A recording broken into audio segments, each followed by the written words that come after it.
Assalamu alaikum warahmatullahi wabarakatuh. Ashhadu an la ilaha illallah wahdahu la sharika lah wa ashhadu anna Muhammadan abduhu wa rasuluh. Amma ba'du fa'udhu billahi minash shaitanir rajim. Bismillahir rahmanir rahim.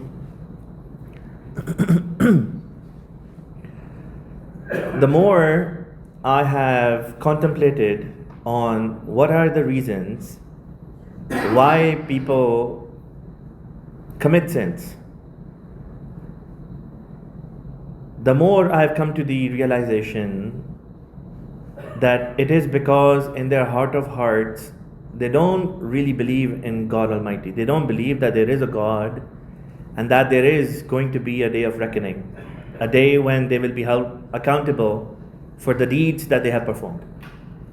As a matter of fact, this is mentioned in quite a few places in the Holy Quran, wherein Allah the Almighty has mentioned that on the day of judgment, these people will be brought before Allah Almighty, and the angels of God will say, "What has brought you here? To the pit of fire, to hell. What brought you here?" And they will say, we did not pray, we commit different kinds of sins, we didn't feed the poor. But then ultimately it says, and we did not believe that we will be brought back to life, that there will be a day of reckoning.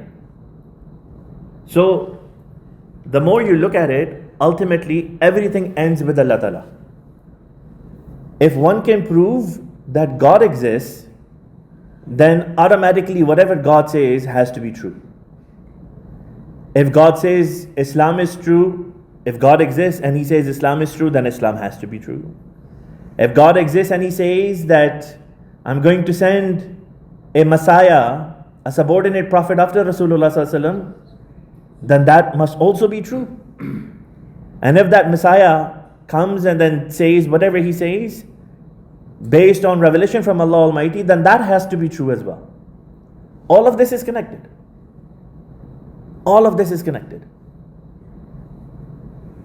So what I wanted to do for today is, I want to present before you promised Messiah alayhi salatu wasalam, Hazrat Mirza Ghulam Ahmad Sahib Qadiani alayhi salatu wasalam, as the proof for God's existence in this day and age. There are 6,000 plus verses of the Holy Quran. And every single verse of the Holy Quran is called a sign. It's called an ayah. Ayah means a sign. What is it a sign of? It is a sign that God exists. In other words, when Allah the Almighty says, Bismillahir Rahmanir Rahim, that is a proof that God exists. When Allah says, Alif Lam Mim, that is a proof that God exists. So whichever verse of the Holy Quran you may pick up, it's a proof that God exists. For example, in the Bible, in the book of Deuteronomy, chapter 18, there was a prophecy that a prophet very similar to Musa alayhi salatu wasalam is going to come. A prophet very similar to Musa alayhi salam was going to come, and he was not going to come from among the Jewish people. Rather, he was going to come from the Bani Ismail, the other son of Hazrat Ibrahim alayhi salatu wasalam, and not from the Bani Ishaq, or the lineage that carried on from Hazrat Isaac alayhi salam. The prophecy said that when this prophet will come, he will speak in the name of God. Again, a prophecy was being made that when this prophet will communicate, he will speak in the name of God. And this prophecy was fulfilled 114 times in the Holy Quran alone. Because 114 times Allah Ta'ala has mentioned Bismillahir Rahmanir Rahim. So 114 times the Jewish people and the Christians were reminded that look, the prophecy was made, it has been fulfilled. 114 signs right there.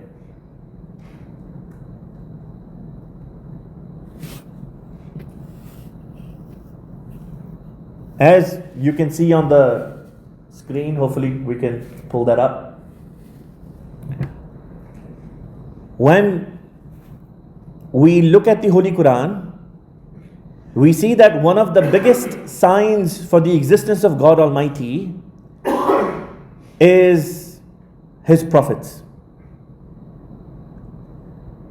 Allah Ta'ala's prophets. I remember Khalifatul Masih Rabi Rahmatullah Alayhi once mentioned in a Q&A session in Majlis Irfan that the biggest and the strongest proof that God exists is His prophets. And without an exception, every single true prophet of Allah Ta'ala, every prophet that came from Allah the Almighty, up until the point where they claim that they have been appointed as a prophet from God Almighty, up until that point, they were taken as symbols of honesty and truth among their people. Quran talks about it. Quran mentions around 25, 27 different prophets of Allah in the Holy Quran. And it was true in every single case. You had these individuals who were taken as upright citizens of their communities, never spoke a word of lie. And then around the age of 40, they are appointed as Nabi. And then all of a sudden they would start speaking lies. And not just any lie, but the biggest lie of them all, that God is communicating to me. It's incomprehensible. It's not possible. A man who has been lying his entire life, if he comes out one day and says, oh yeah, by the way, God is speaking to me, yeah, everyone would have a serious doubt about it. But a man who was known as most trustworthy, truthful, honest, Sadiq wal Ameen, for 40 years of his life, and he comes and says, do you know me to have ever spoken a lie, a word of lie? And people say, no, we have not. We've known you as Sadiq wal Ameen, the most truthful, the most honest. And then he says, if that is the case, then know that there is a God. And I am His messenger. Because this is what happened in the case of Rasulullah sallallahu alaihi wasallam. But he wasn't alone. Every single prophet of Allah the Almighty has gone through this. So when Holy Prophet sallallahu alaihi wasallam made his claim, people did not say that Muhammad sallallahu alaihi wasallam is a liar. Someone came to Abu Jahl and said that Muhammad sallallahu alaihi wasallam is a liar. He said, no, we cannot say that. Nobody is going to believe that Muhammad sallallahu alaihi wasallam is a liar, because nobody has ever seen him lie. He has spent 40 years of his life amongst us. We don't know of a single lie that he may have spoken. So even the bitterest enemy of Islam, the arch nemesis of Rasulullah sallallahu alaihi wasallam, he says we cannot say Muhammad sallallahu alaihi wasallam is a liar. All we can say is that we don't agree with the message that he has brought. So Holy Prophet sallallahu alaihi wasallam, Allah Ta'ala told him of this argument in the Holy Quran. So in the words of Rasulullah sallallahu alaihi wasallam, it is mentioned in the Holy Quran as if Rasulullah sallallahu alaihi wasallam is mentioning this to the people. فَقَدْ لَبِثْتُ فِيكُمْ عُمَرًا مِنْ قَبْلِهِ أَفَلَا تَعْقِلُونَ. I have spent my entire life up until this point amongst you. Will you not pay heed? Will you not think? Will you not use your aql, your brain? Look at what a wonderful argument Allah the Almighty put forth. And same was the case with every single prophet of Allah the Almighty.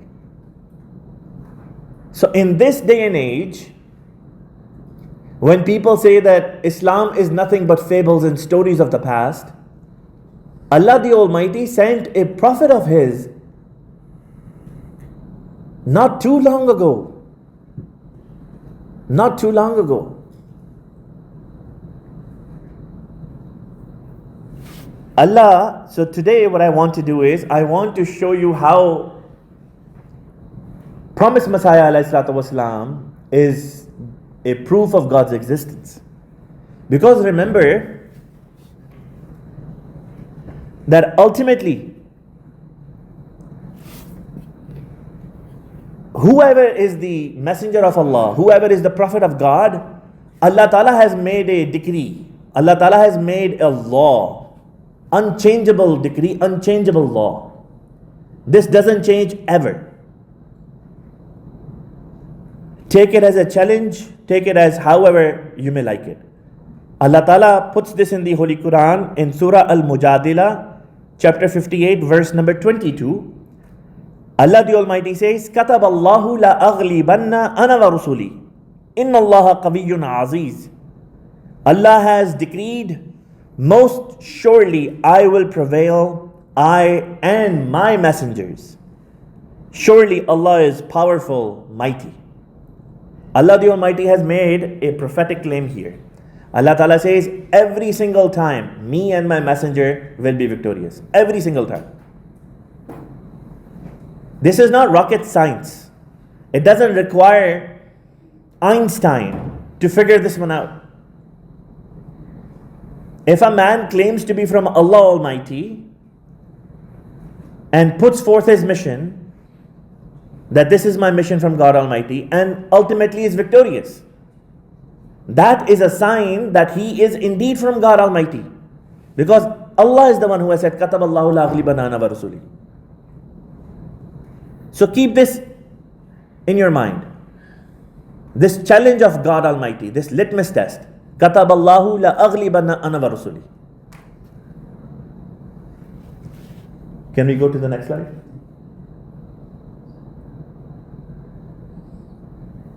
Now this is going to be the main subject matter for today's discussion. And this is going to be a discussion rather than a lecture. So, we will have some back and forth conversation.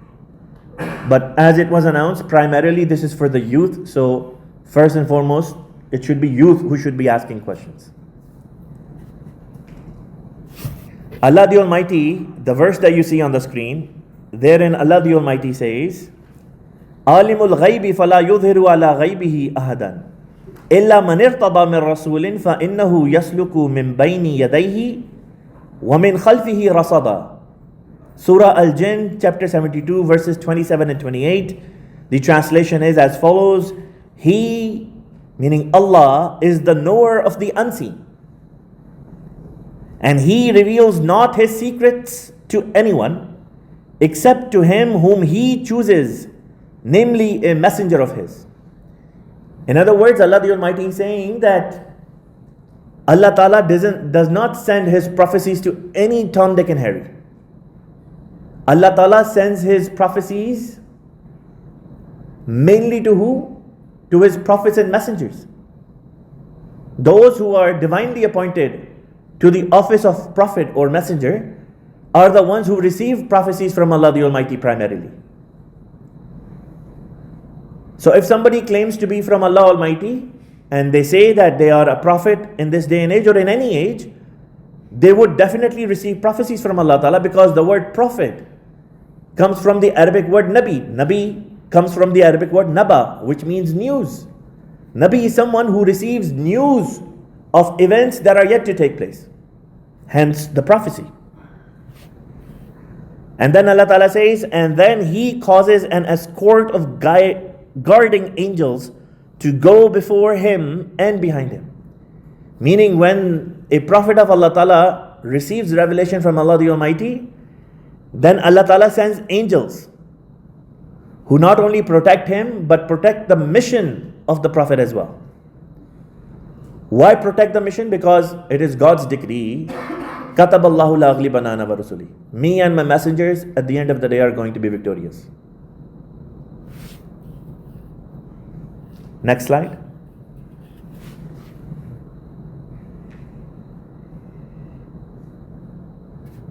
Next, please. Here you can see on the screen that I'm going to be presenting a statistical analysis of the prophecies received by Hazrat Aqdas Masih Maud alayhi salatu wasalam. There is a book which has compiled all the revelations that Hazrat Mirza Ghulam Ahmad Sahib of Qadian alayhi salatu wasalam has received. This book is called Tazkira. And the English translation of this book has more than 1400 pages. How many pages? More than 1400 pages. And a conservative figure would be that it contains around 6,000 prophecies. How many? That's a conservative figure, that it has around 6,000 prophecies. Out of these 6,000 or so prophecies, our opponents, the opponents of Islam Ahmadiyyat, they object to maybe 3 or 5 or 10 prophecies that they think haven't been fulfilled. Out of 6,000 statements, 6,000 prophecies, they say 3 or 5 or maybe 10 prophecies weren't fulfilled.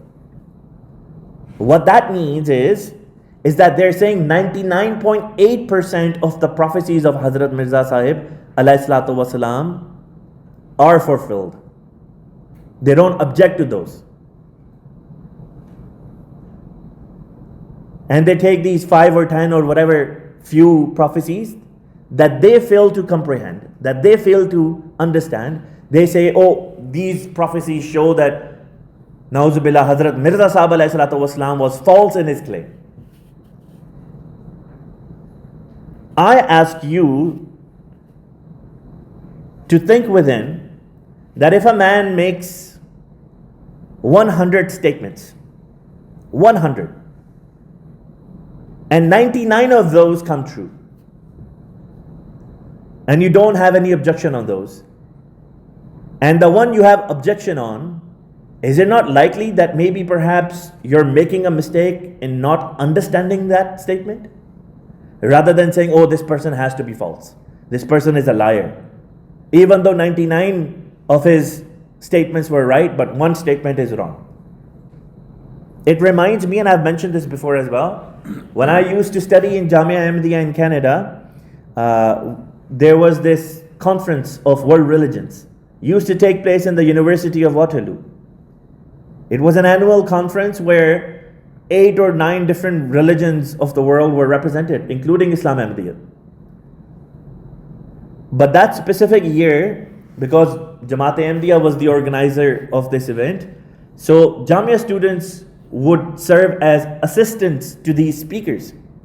One Jamia student would assist the Sikh presenter, assistant in the sense that whatever the speaker needed, it would be our job to help them get it. Take care of their food, take care of whatever it is that they needed over the course of that conference. So that specific year, I don't remember the year right now, but that specific year, my duty was with the atheist presenter, who happened to be a university professor. And while we were enjoying lunch, I was sitting with him and we were having a very candid conversation, and I asked him, would you not want that there should be God, that there should be an afterlife?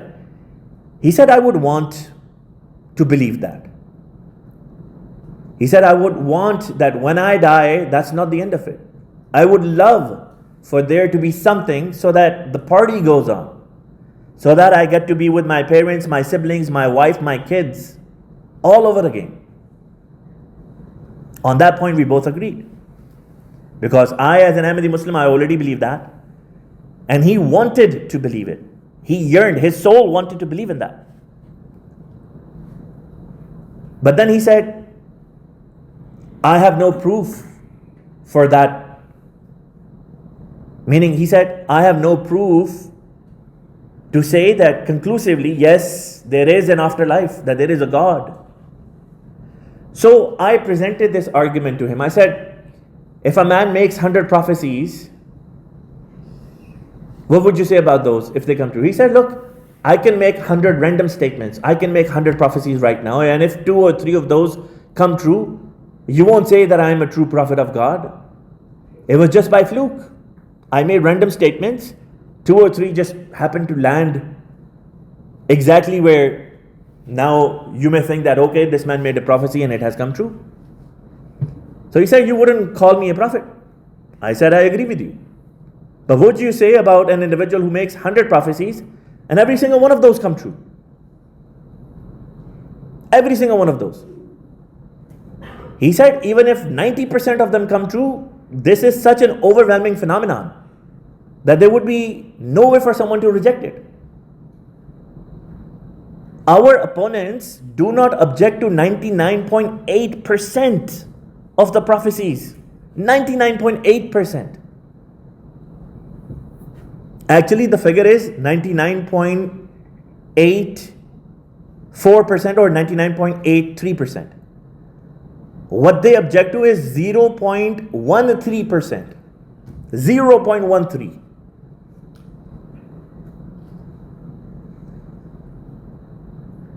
Think about that for a second. What is it that they're objecting to? Just recently, many of you were with me at the Ann Arbor Art Fair, where many Muslims, Arab Muslims and Muslims from other walks of life came to our booth and had many lengthy conversations with us. And I remember very clearly that there was this young man and Arab, I don't remember which country he was from, and he came and he raised an allegation against a certain prophecy of the promised Messiah, which we will cover in a bit. He said that, Mirza Sahib cannot be true because he made this statement and it didn't get fulfilled. So I said, have you looked at how many prophecies he made? He said no. I said he made close to, if not more than 6,000 prophecies. And you and your scholars could only find one prophecy to raise objection on?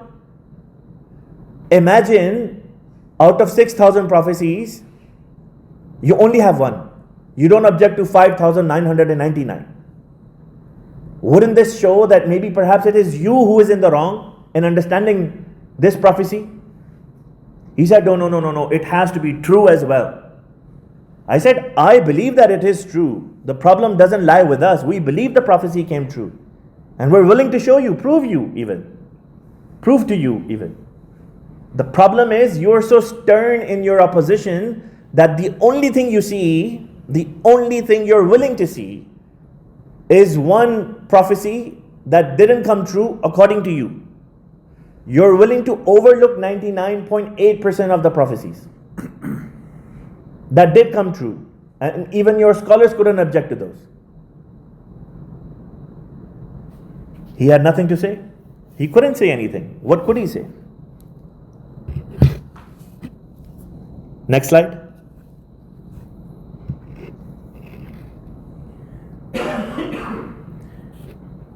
So, for today's conversation, I have picked the three most debated prophecies.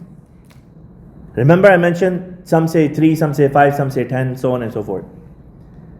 Number of prophecies that they raise objections against. Prophecies of Hazrat Masih Maud. So for the purpose of today's discussion, I have with me three prophecies which we will delve into. Prophecy related to Muhammadi Begum, prophecy related to Deputy Abdullah Atham, and prophecy related to Molvi Sanaullah Amritsari. These are the three most debated prophecies since more than a century. The non-Ahmadis bring the same prophecies that look, Mirza Sahib ﷺ is a false prophet, God forbid, because these prophecies weren't fulfilled. And our Jamaat has responded to these allegations for more than a century. Same questions, same answers. Nothing new.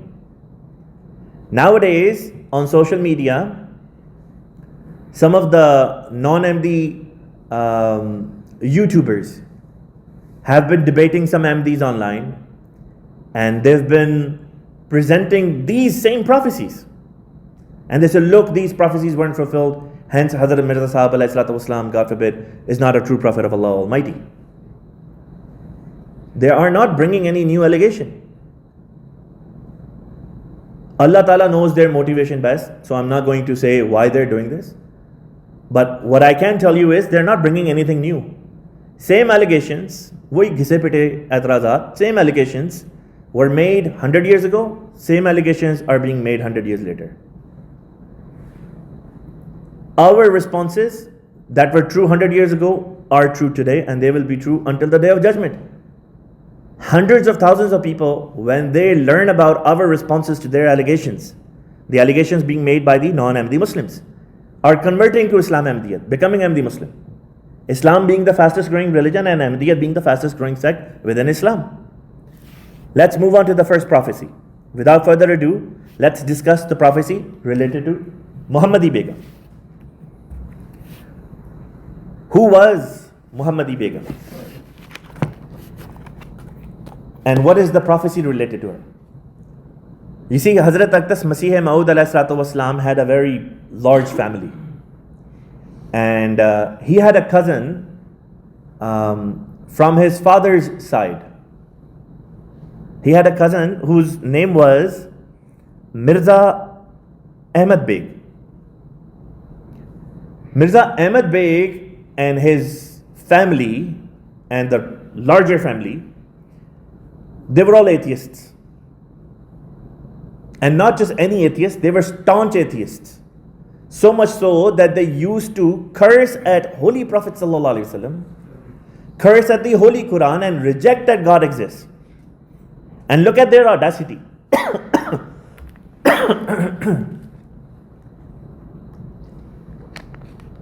Look at their audacity that they not only did these things, they published it in a letter.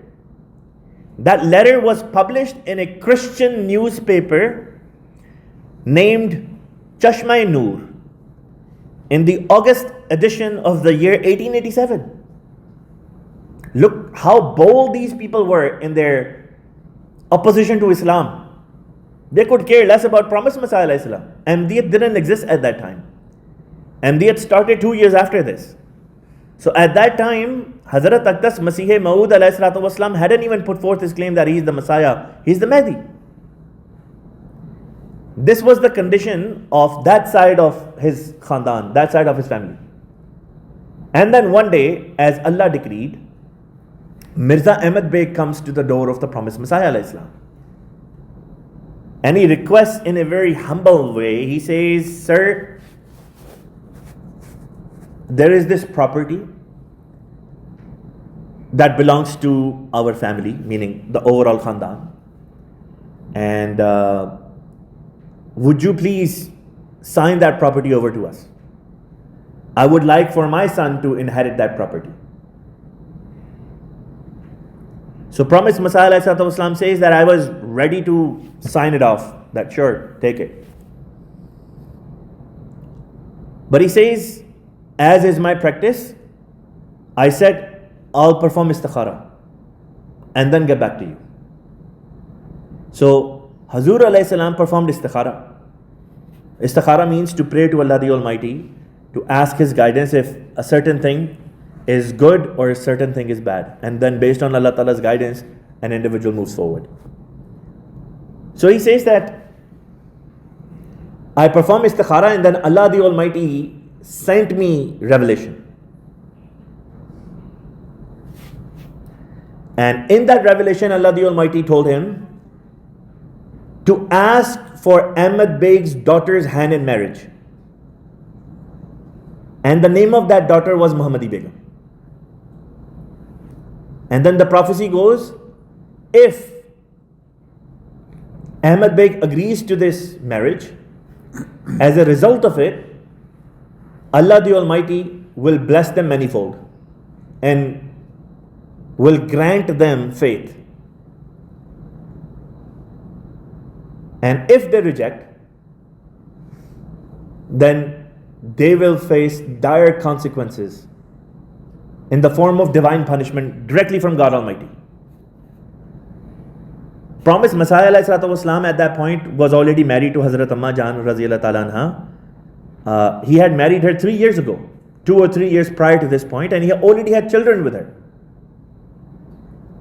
He needed not to marry another woman. He was already married, happily married, and he had children from that marriage of his.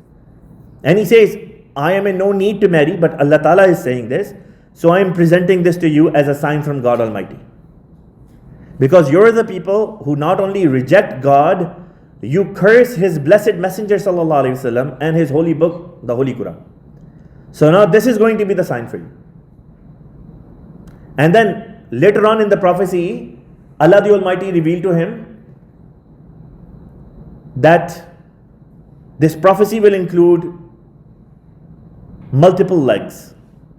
For example, he said, if Ahmad Beg, the cousin of the promised Messiah, doesn't agree to this marriage and gets his daughter married somewhere else, he gets her nikah done somewhere else, then from that day when he gets the nikah of his daughter done to somebody else, within 3 years' time, Ahmad Beg will die. As a matter of fact, he would die earlier than 3 years. And within 2.5 years from the day of nikah, that son-in-law of his, whom he would have gotten his daughter Muhammadi Begum married to, will also die. Unless they repent. Unless they repent. So now the prophecy was, marry your daughter to me and see how Allah Ta'ala blesses you. If you choose not to go and take that route, then what's going to happen is that once you get your daughter married to somebody else, within 3 years you're going to die, Ahmad Beg. And within 2.5 years, your son-in-law is going to die. And then your daughter will become a widow, and then as a result of becoming a widow, she will then enter the bond of marriage with me. And the whole prophecy was conditioned if they do not repent. If they repent, then Allah will forgive them. The prophecy had nothing to do with the marriage itself. That wasn't the main purpose of the prophecy to begin with. The purpose of the prophecy was to show sign that God exists to this side of the family so that they may repent. That was the purpose of the prophecy, and Promised Messiah Islam since day one was very clear on this point. That this prophecy is actually about showing a sign that God exists and Islam is true religion to these people. Remember, at that time, Ahmadiyya had not yet begun. He hadn't put forth any claim. Next slide. Achha, never mind, stay here. So, Ahmad Beg, of course, didn't pay any heed. He's like, I'm not listening. I'm not listening to this. So he went ahead and he married his daughter off to an individual named Sultan Muhammad. And this marriage took place on 7th of April 1892. And then literally 5 months and 24 days later, Ahmad Beg dies. The prophecy was, if you marry your daughter somewhere else, from that day of marriage, within 3 years, rather lesser than that, Ahmad Beg, you're gonna die. So when Ahmad Beg married his daughter Muhammadi Begum somewhere else to Sultan Muhammad side, Ahmad Beg died within 5 months and 24 days. Let alone 3 years time frame. Can you imagine the condition of that Khandan? That entire family must have become super scared. Because now half of the prophecy came true. Half of the prophecy came true. And all the non-Ahmadis, they agree, yeah, half of this prophecy did come true. Now our contention with them or their contention with us is on the remaining half. They all agree that yes, half of the prophecy has come true. The other half was that now within 2.5 years, this son-in-law, Sultan Muhammad, is to die. And then after his death, Muhammadi Begum, as a widow, will come and marry Promised Messiah ﷺ. If they don't repent. This condition of repentance was there since the very beginning. If they don't repent, then this is going to happen, and this is a thing which nobody then can stop. If Sultan Muhammad does not repent, he will die most surely, and as a result of his death, Muhammadi Begum was going to enter the bond of marriage which promised Messiah Islam, and nobody could stop that. No one could stop that. The only thing that can stop it is if they repent. So, did they repent? That's the next question. Next slide. The family did repent. This family repented as soon as they saw Ahmad Beg die, fulfilling the prophecy, half of the prophecy. They became super fearful of God Almighty. And they feared for their lives. So they repented, and because of their repentance, Sultan Muhammad didn't die. And because Sultan Muhammad didn't die, Muhammadi Begum didn't become a widow. Because she didn't become a widow, the marriage with promised Messiah didn't take place. The entire prophecy was based on the condition that if this family does not repent, then Sultan Beg will die and his widow will enter marriage with promised Messiah. Now, someone can say that maybe, Ahmadis have just made this up. What's the proof that this family did indeed repent? So let's look at the proof. As a result of the fulfillment of this prophecy alone, more than 11 individuals from the immediate family of Muhammadi Begum converted to Ahmadiyya. Let's take a look at the names of some of those individuals. Next slide. First and foremost, the person who converted is the mother of Muhammadi Begum herself, whose husband Ahmad Beg had died. Muhammadi Begum's own mother accepted that the prophecy has come true and became an Ahmadi Muslim. And not just became an Ahmadi Muslim, she became a Musia. She dedicated 1/10 of her assets, or whatever her income was, to the cause of Islam Ahmadiyya. The mother of the girl became an Ahmadi after witnessing this sign. Muhammadi Begum's sister became an Ahmadi. Then Muhammadi Begum's brother-in-law, the man who had married Muhammadi Begum's sister, he became an Ahmadi. His name was Mirza Muhammad Hasan Beg. And then another sister of Muhammadi Begum, whose name was Inayat Begum, she converted to Ahmadiyya. Then Mirza Muhammad Beg Sahib, who was the brother of Muhammadi Begum, son of Ahmad Beg, whose father died. Brother of Muhammadi Begum became an Ahmadi Muslim. Then grandson, Pota, grandson of Ahmad Beg, became an Ahmadi Muslim, Mirza Mahmud Ahmad Beg, nephew of Muhammadi Begum, that is. The daughter of Mirza Nizamuddin and all of their family members became Ahmadi. Again, we're talking about that side of the family. Mirza Gul Muhammad, son of Mirza Nizamuddin Sahib, became an Ahmadi. The wife of Mirza Ghulam Qadir Sahib, Mirza Ghulam Qadir Sahib was the elder brother of Hazrat Masih Maud alayhi salam. His wife was also from that side of the family. And she was, for the longest time, an opponent of promised Messiah alayhi salam, but later on converted to Ahmadiyya. And then Mahmuda Begum Sahiba, another sister of Muhammadi Begum. Another sister of Muhammadi Begum became an Ahmadi. And then ultimately, Mirza Muhammad Ishaq Beg Sahib, son of Muhammadi Begum, as well became an Ahmadi Muslim. If that side of the family thought that this prophecy has not been fulfilled, surely they would have rejected rather than becoming an Ahmadi Muslim. So many individuals from that Khandan became Ahmadi Muslim after witnessing this sign. The prophecy also said that one man will die.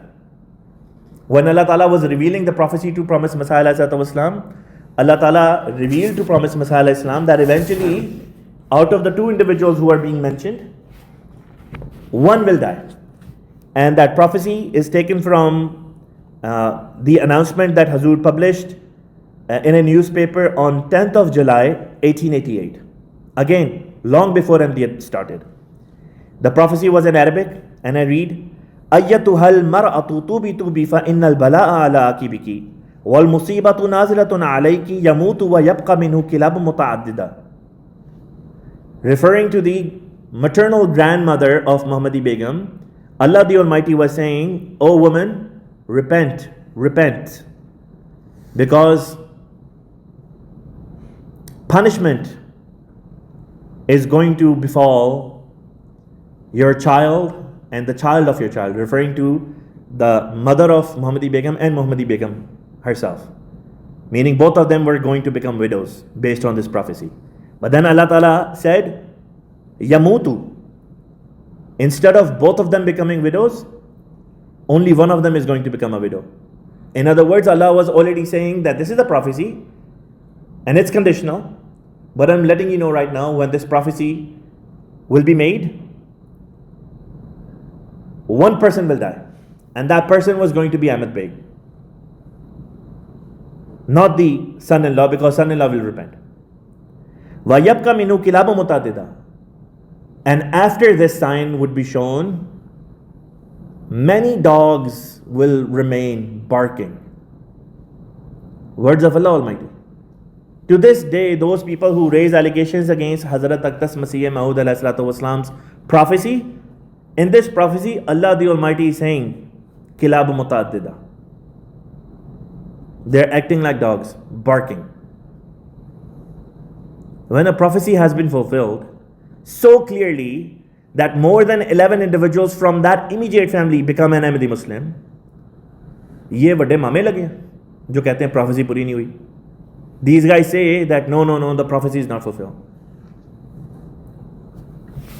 Molvi Sanaullah Amritsari, whom I'm going to discuss in a bit, he once went and met Mirza Sultan Beg, the husband of Muhammadi Begum. And he said, and this happened long after Hazrat Masih Maud had died. And he said, Sir, I'm here for a very special purpose. He said, what is it? He said, I want you to write it down for me, that the prophecy related to your wife that Mirza Sahib ﷺ had made did not come true. Mirza Sultan Muhammad said, no way I'm going to put this in writing. No way. Because it did come true. Sanaullah Amritsari left. Later on, forged a letter on his own, saying, oh, this guy wrote to me that, the prophecy wasn't fulfilled. And that guy, that Molvi Sanaullah Amritsari, was so shameless. He waited until Mirza Sultan Muhammad died, so that then he can write a letter and say, oh, Mirza Sultan Muhammad had wrote to me X, Y, and Z. Mirza Sultan Muhammad Sahib himself said that Christians and Hindu Aryas even reached out to me, and they said, we will pay you handsomely if you will write it down for us that the prophecy related to your wife was not fulfilled. He said, I rejected all those offers. He didn't become an Ahmadi Muslim himself. But he said, I never opposed Hazrat Mirza Sahib alayhi salatu wasalam. He said, I believe that he is true in his claims. And he says, due to certain issues that I had in my personal life, I was not able to go and benefit from Hazrat Masih Maud Wasalam's blessed countenance in person. Now let me share with you what his own son, the son of Muhammadi Begum and Sultan Muhammad, what he had to say. Mirza Ishaq Beg Sahib, who became an Ahmadi, believing that the prophecy related to his mother was indeed fulfilled, he had this published in Jamaat's newspaper, Al-Fazl, 26th of February 1923, on page number 9. He said, and I quote, इस पेशगोई के मुताबिक मेरे नाना जान Mirza Ahmad bag Sahib हलाक हो गए और बाकी ख़ानदान डर कर इस्लाह की तरफ मुतवज्जे हो गया, जिसका नाकाबिले तरदीद सबूत ये है कि अक्सर ने अहमदियत कबूल कर ली, तो अल्लाह ताला ने अपनी सिफ्त गफूर और रहीम के मातहत कहर को रहम में बदल दिया. He says, my maternal grandfather died as a result of this prophecy, after which the entire family became super scared and focused on repenting. As a result of which, and he says the proof of this is that majority of my khandan, majority of my family has converted to Ahmadiyya. And because of this, Allah Ta'ala has also dealt with us with mercy rather than with His wrath. Then, same individual, Mirza Ishaq Beg Sahab, at another point says, and this is recorded in Al-Fazl, 26th of February 1931, these statements were published when he was alive, of course. These statements, anybody can come up and say, oh, these statements were published by MDs in their own newspaper, maybe they're false. Mirza Ishaq Beg Sahab was alive for quite a long time after this. He had ample opportunity to deny that he didn't make these statements. But he didn't deny these statements because he was the one who made these statements to begin with. He said, मैं खुदा की कसम खाकर कहता हूं कि ये यानी मिर्जा साहब अलैहिस्सलाम वही मसीह मऊद हैं जिनकी निस्बत नबी करीम सल्लल्लाहु अलैहि वसल्लम ने पेशगोई फरमाई थी. Al-Fazl 26 February 1931. That by God, I swear by God that this, meaning Mirza Sahib alayhi salam, is the same promised Messiah regarding whom Holy Prophet sallallahu alaihi wasallam had made a prophecy.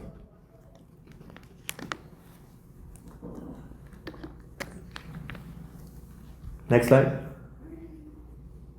Now we move on to the next prophecy. Like I mentioned, on social media for the last 8-9 months, all the commotion, or almost a year now, all the commotion that has been there because some YouTubers from UK or Australia have been raising allegations, this is the answer. They have zero solid argument to stand on. Next is Abdullah Atham. Who was Abdullah Atham? Next slide. So, some Christians issue a public challenge to the Muslims in the province of Punjab. They say that if Islam is true, let any Muslim scholar come forward and debate us.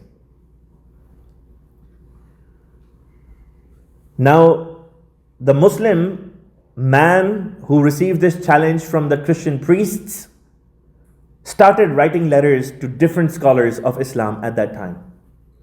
All the famous scholars that he knew of who lived in India at that time, he started writing to them, he started approaching them.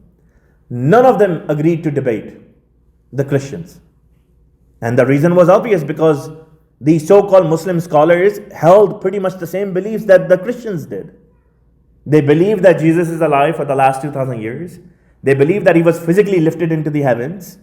And they attribute certain characteristics to Isa alayhi salam, which are not found in any other human being. In other words, the so-called beliefs of these Muslim scholars were in line with the Christian beliefs.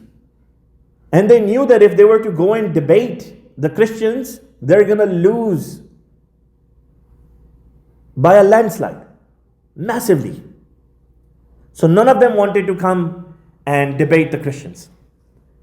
Upon which this man, this layman, who had received the challenge from the Christians to begin with, he wrote to Hazrat Mirza Sahib, Mirza Ghulam Ahmad Qadiani alayhi salatu wasalam in Qadian.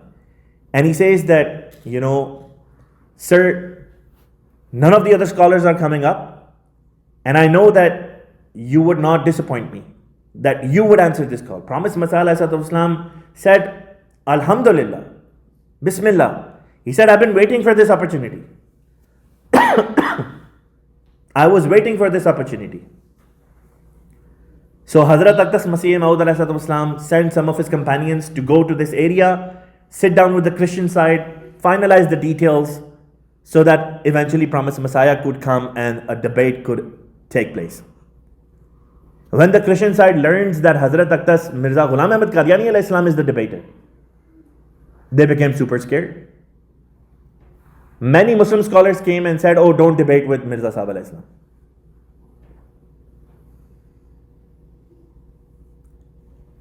But they had no other option. They couldn't back out. They were the ones who had issued the challenge.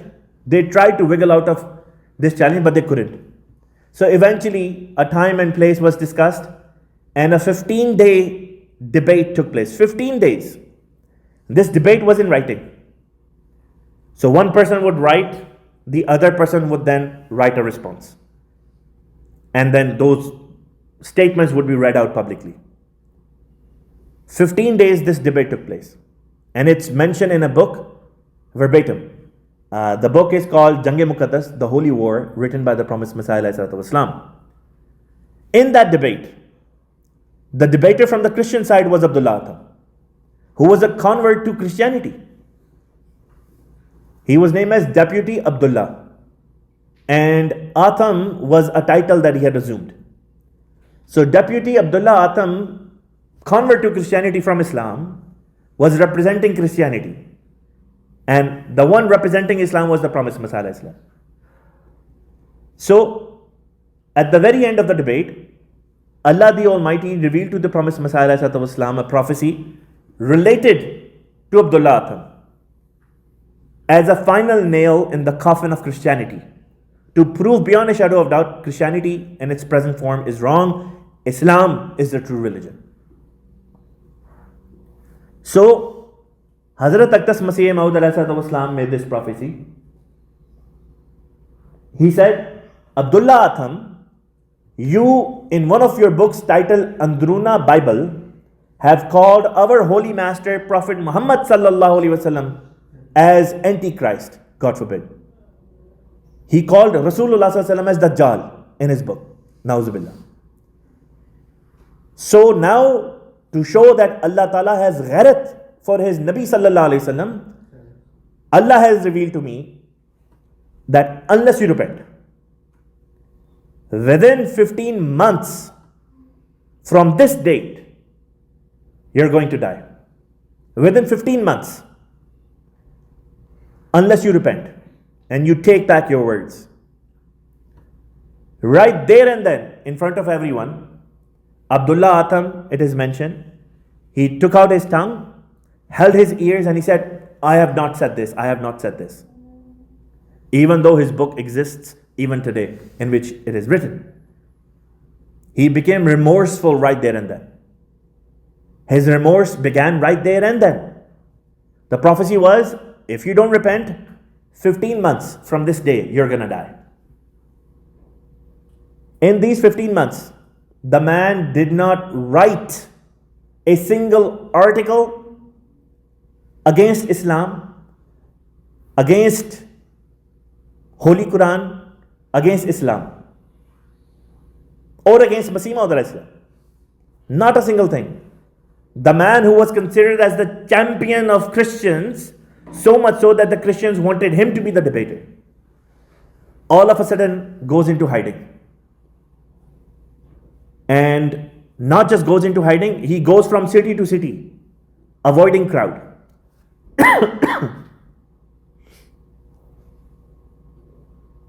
And was super scared, and mentioned somewhere that he is seeing as if there are people who are willing to attack him. He was having visions that he is about to be attacked by these certain people. That fear was getting to him. Some of the Christians said, oh, this is an excellent opportunity for you to just sign this paper and we'll take care of the rest. The paper was that let's file an official complaint against Mirza Sahib alayhi salam. Due to which Abdullah Atham is now scared for his life. And he would not sign that paper. 15 months go by and Abdullah Atham did not die because he had repented. Because he had repented, he didn't die. But then, when 15 months go by, the Christians as well as Muslims started celebrating that, look, the prophecy of Mirza Sahib alayhi salam did not come true. Who was Mirza Sahib alayhi salam defending?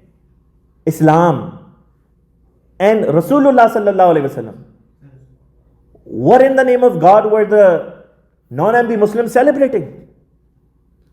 Adnan Rashid and his people similar to him, what in the name of God are you celebrating? Mirza Sahib alayhi salatu wasalam was defending Islam, was defending Rasulullah sallallahu alaihi wasallam's honor. And you're celebrating Abdullah Atham, you're celebrating Christians. The whole debate was which religion is true. He wasn't debating Ahmadiyyat, he was debating Islam. We take Ahmadiyyat to be the true form of Islam. You consider Ahmadiyyat to be something else. Fine. But Promised Messiah ﷺ wasn't defending Ahmadiyyat over there. He was defending Rasulullah ﷺ. And this is what these guys are celebrating, and they call themselves Muslims. This is the sorry state of these so-called scholars, YouTube scholars, in this day and age. And this was the same sorry state of their elders, their forefathers. So look at what happens next. These people started celebrating that, oh, the prophecy of Mirza Sahib alayhi salam didn't come true. So Hazrat Aqdas Masih Maud alayhi salatu wasalam published an announcement, and he says, I will give 1,000 rupees. 1,000 rupees back then was a pretty hefty amount, really, really big. He says, I will give 1,000 rupees to Abdullah Atham if he publishes or takes an oath publicly and says that he did not repent, or enter into a prayer duel with me. And if he enters this prayer duel with me, within a year he's gonna die. So the Christians now started putting some pressure on Abdullah Atham that, okay, now you have to, come out and say that you did not repent. Abdullah Atham did not agree. So Promised Messiah published another announcement, and then another, and then another. One after another, Promised Messiah published 7 announcements publicly in newspapers, calling Abdullah Atham out. Eventually, he increased the amount to 4,000 rupees. The total net worth of Promised Messiah ﷺ's property, personal qadiani property, was 10,000 rupees. He offered 40% of his net worth at that time to present to Abdullah Atham. And he said, I'm willing to deposit this amount with somebody else, with a third party, for the entirety of 1 year. Given that Abdullah Atham comes out and says that he did not repent. If he says that he did not repent, and he survives 1 year, he doesn't die after 1 year, then I'm not from God. And you can hang me, you can punish me, do whatever you want. Plus 4,000 rupees belong to Abdullah Atham. But he says, I know this for a fact that Abdullah Atham will never come in front of me. He will shy away. And he said, because he is now hiding the truth. He's not saying he didn't become repentful, but he is also not admitting it publicly. He said, Allah Ta'ala is not going to leave this man. Allah will punish him. This was the final announcement that Promised Messiah ﷺ had made. And then this announcement was made on 30th of December 1895. 30th of December 1895 is when the last announcement is published. And exactly, or just under 7 months, Abdullah Atham died on July 26th, 1896. Under 7 months after making this final announcement, this final prophecy, Abdullah Atham dies. Fulfilling word for word what the Promised Messiah ﷺ has said. This is so clear that even children sitting here are able to understand, yet these so-called YouTube scholars are not able to understand. Let's go to the next slide. Which brings me to the final prophecy that I want to discuss here tonight. Molvi Sanaullah Amritsari. Next slide. Who was Molvi Sanaullah Amritsari? Molvi Sanaullah Amritsari was one of the rising stars of the Ahl Hadith sect of Islam. He was a young man, was writing or publishing his own newspaper. and he was the rising star. So people were looking at him as a scholar. In the year 1896, Hazrat Aqdas Masih Maud ﷺ wrote a book, and in that publicly challenged 110 Molvis of that time, including Molvi Sanaullah Amritsari. He named them one by one. 110 known scholars of that time. And he put forth his challenge. He said, enter into a duel with me, prayer duel, mubahila. And none of you will survive if you enter this prayer duel with me. Allah's decree will grab you and destroy you into pieces. Many of those Molvis ran away, including Molvi Sanaullah Amritsari. Out of that list of 110 Molvis, more than 30 Molvis who went into Mubahila with Promised Messiah ﷺ died. More than 30 Molvis. Is that a small thing? More than 30 Molvis out of 110 who actually entered this Mubahila with Masih Maud ﷺ died. And then comes the year 1902. 1902 is the year when the Ahl Hadith guys, they started pushing Molvi Sanaullah Amritsari that, okay, you are, all of our hopes are pinned on your back. You stand up and you debate or you do Mubahila with Mirza Sahib alayhi salam. So, this man had already run away from the Mubahila once, when Promised Messiah issued the Mubahila challenge. So, then he issued a challenge to Promised Messiah Islam. Let's enter Mubahila. Promised Messiah Islam agreed, but then this guy ran away again. He ran away 4 times. 4 times. Himself started, made the challenge, made the invitation to Mubahila, and then ran away, scared. And then the last thing that took place between him and Promised Messiah Islam was Akhri Faisla. Akhri Faisla means final decree. Promised Messiah Islam saw this man was running scared. He would make he would challenge Promised Messiah, and then when Promised Messiah would take him up on that challenge, the man would run away. So Huzur said, accept this Mubahila, and within a year, Allah will destroy you. But then Huzur eventually said, you will, or whoever is the liar between the two of us,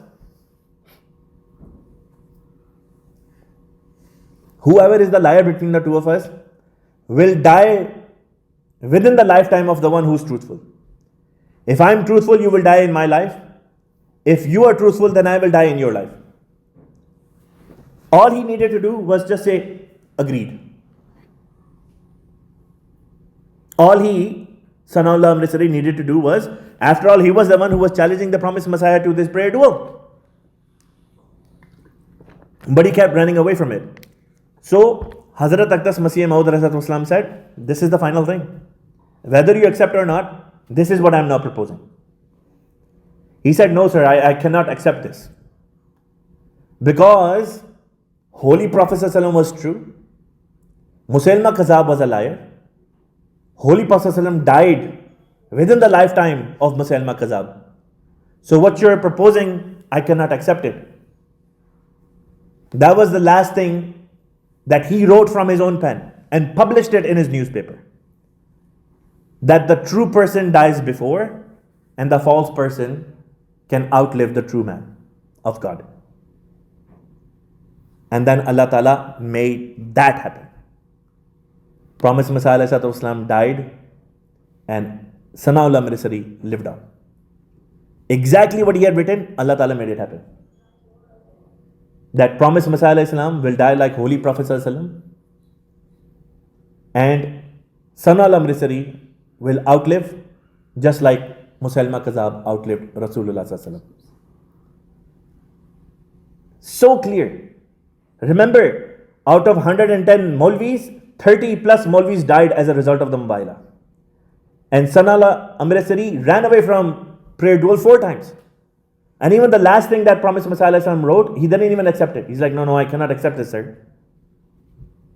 And then when Promised Messiah passed away, he started claiming, oh, I am the victor. I was victorious. Shame on him and shame on all those who accept him to be their spiritual father. All these prophecies, word for word, came true. Next slide. Every prophecy that they, the opponents of Ahmadiyyat, raised objections over was fulfilled. Which leads to conclusion number 1, that Hazrat Mirza Ghulam Ahmad Qadiani's prophecies came true, proving beyond a shadow of doubt that he was not a liar. And conclusion number 2, that Hazrat Mirza Ghulam Ahmad must have been given these prophecies by an all-knowing God, hence God must exist. This is how we can conclusively prove, beyond a shadow of doubt, that Mirza Sahib ﷺ is a true prophet, and that beyond a shadow of doubt, a God must exist who is the knower of the unseen. And it is he who revealed these prophecies to Mirza Sahib ﷺ. Because there was no way that Mirza Sahib ﷺ could have made these prophecies on his own. Remember, 99.8% of the prophecies, non-MDs don't object to those. It is those 0.2% of the prophecies that they are raising objections over. And even those prophecies, as I have shown, have actually come true. It is only in their understanding that they fail. It is their understanding that fails them, not the prophecy. Wa akhiru dawana anil hamdulillahi rabbil alameen.